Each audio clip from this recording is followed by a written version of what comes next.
अस्सलामुअलैकुम नाज़रीन, मैं हूं आयशा शाहिद और आप देख रहे हैं PSA डिजिटल न्यूज़ चैनल। आइए नजर डालते हैं आज की ब्रेकिंग।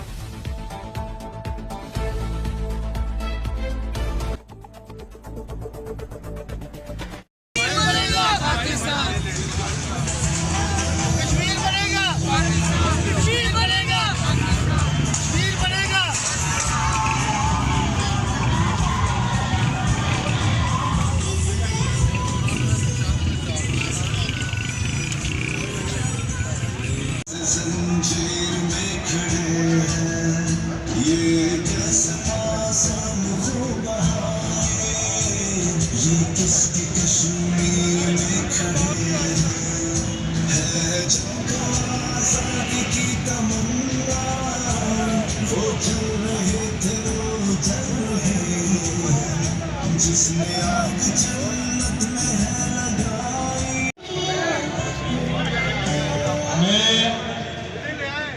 इंतहाई अदब से तहरीके इंसाफ के बानी रहनुमा, जिन्होंने अरसा 25 साल से इमरान खान के साथ अपनी नजरियाती रफाकत का सिलसिला टूटने नहीं दिया।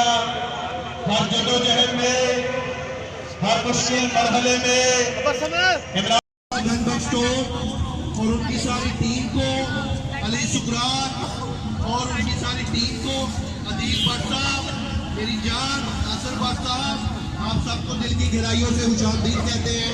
और अहमद अली भट्ट साहब, वर्कर्स के दिल की पहचान, वर्कर्स के दिल की आवाज, आपको स्टेज पे गोल्डनिंग बॉडी दाता गजबख्श टोन की तरफ से खुशामदीद कहते हैं।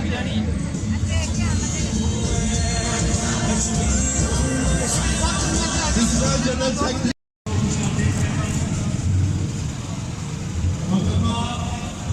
तरीके इंसाफ की इंतहाई मुक़र्रर सियासी कारकुन लीडर हमारी बहन और कहते हैं।